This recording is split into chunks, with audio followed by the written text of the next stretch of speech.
Hey there, We Can Do It community. This is chapter 2 of the Scaffolding Project. Just as a reminder, I am counting down to my 50th birthday in March. If you go to my website to the Scaffolding Project page, you can actually see a countdown, which is a little daunting and overwhelming every time I look at it. That's why I'm leaving it there. I'm really working on being okay with my new coming of age. I don't think that's what that means. Anyway, over the next 17 weeks, I'm going to be sharing the 50 lessons that I learned in my first 50 years. And each of these lessons is a piece of scaffolding that holds up my life. Lessons learned through experiences and stories that I have to share. So today is I suck by myself. And that is because, I don't know how to do everything. I tend to be a lone wolf, though. I used to have this philosophy that if you want something done right, you gotta do it yourself. And really, if I had to be super honest about it, it's because it came from a fear of being let down by others. I sort of walk around in my life when I'm on autopilot like everybody's going to leave if I just give them enough time. And if they know who I truly am and they see my real, actual, authentic self, they'll have zero interest in working with me, hanging out with me, playing with me. So I would hold off the help of others, not create teamwork, not ask for help. One, because I was afraid that if I asked you to do things, you'd be like, I'm out of here. I don't want to do anything. And two, because I had to earn your love. And so if I did everything, then you'd be like, oh, I want to hang around her. She does all the work and I can just hang out and, enjoy the fun. The problem is it doesn't work because on the one hand, I'm not great at everything. I have my strengths, but I have my weaknesses too. And on the other hand, why would you stay if you're not getting any value out of contribution? You're not learning new skills. You're not taking on your own challenges and stretching your own comfort zone, and there's no real payoff. And frankly, what do you have to be proud of if I did all the work?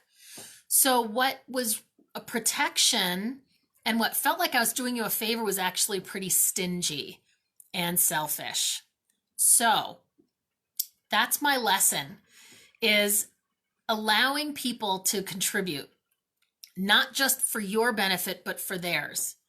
If you're a lone wolf, if you like doing things by yourself, consider that by helping other people do things with you, you're raising them up, giving them a chance to shine, an opportunity to be successful at something, learn a new skill, and be acknowledged. So don't try and do it all yourself. Create teams around you. It's more fun too. Somehow, I was able to do everything by myself even when I was on a team. So I have taken an inventory of my skills and looked to see what do I love doing? What am I passionate about? And what am I good at? So here's what I'm good at. I'm great at listening. I'm a really, really good listener. Not only can I pay 100% attention to people more than most people can, but I'm also really good at hearing what you're saying, but also what you're not saying, and that maybe you don't even realize that you're saying. I'm also really good at inspiring people to do what they love. Now that seems weird, right? If you love it, then you should already do it. You don't need to be inspired. But you know how often we get in our own way? We put up our own blocks. So I can inspire people to do what they love and follow their heart. I'm also really great at goal setting. I'm really good at creating a powerful goal statement, but also getting to why you're growing that statement. And I'm great at holding people accountable. I'm an awesome brainstormer. I love public speaking. I'm great at reproducing something that you said so that you can hear it back. I'm also great at being in action, and I'm really good at acknowledgement.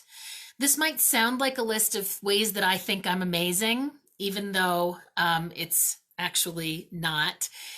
It's a way for me to take stock of what do I bring to the table? Now that I know that, I also want to take stock at my gaps. What do I not do very well? So what do I not do very well? Paperwork, administrative stuff. You never want to hire me to be your virtual assistant. If you ever see me put an ad in for virtual assistant, opportunities, run. That is not my strong point. I'm also not great at Facebook group parties. I'm a great participator, but figuring out how all of that magic works, it is just beyond me. It eludes me. I'm not great at making calls on my own. If left to my own devices, I'll probably do the dishes instead or have some pressing project that I can't not do right now. And follow-up is tough for me too. So I have created something in my business that I wanted to share in case it makes a difference for you. I've created a team of leaders. We have this philosophy that we follow in our business. It's called the Basic Five, the 5 things we need to be doing in our business to succeed. And it's really any business. You need to have good attitude and knowledge, really good goals or business plan. Retailing, you need customers purchasing stuff for any business to be viable, expanding distribution, and follow-up and duplicating so that you can create leverage and it's not all you, right? That teamwork piece. So I have created a team of people, each person responsible for one of those aspects. What's really great about this is now people who want to be leaders, who want to step up and contribute, they have the option to do that, but in a structure. The other cool thing about it is if you're great at something and you love it, that can be your role. But if you want to learn how to have that skill and you want to be better at it, you could take on that role to expand yourself. So now each person has ownership. What's really cool is it's now not me doing everything. And other people have an opportunity to learn, contribute, meet challenges head on, problem solve, and make a difference. And they can see their own skills growing and get acknowledgement in what they're up to. Oh my gosh, like mind blown, right? This is so much better because now I'm not doing all the work. I'm not trying to do the stuff that I suck at, and I'm giving other people an opportunity to participate. It's like, duh, why didn't I think of this before? Since I implemented this structure into my business, it has made a huge difference. We have more culture of teamwork. We have more people stepping up to lead. We have people not having to do as much work as they used to in the background of the business. And we have a more effectively run team where everybody gets the opportunity to get more out of it because of the structure we created. So I hope that this has given you some ideas of maybe how you could bring teamwork, fill in the gaps of the skills that you're not as great at, and play with other people instead of playing by yourself.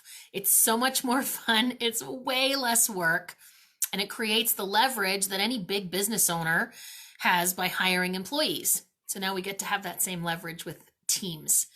And it doesn't have to be your job. It can be places in your life. Like, where can you create team in your family, in your school, in your church, in your volunteer organization?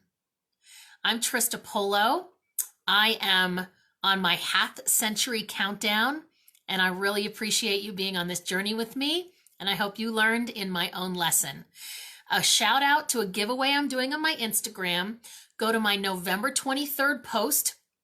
I'm giving away a shopping annuity swag bag. It's the first of 3 giveaways, and you could win over $140 worth of swag, including a cute little Coach wristlet, some shopping annuity products, and some of my favorite things. So go check it out, get in that giveaway, and we will see you next time. We can do it!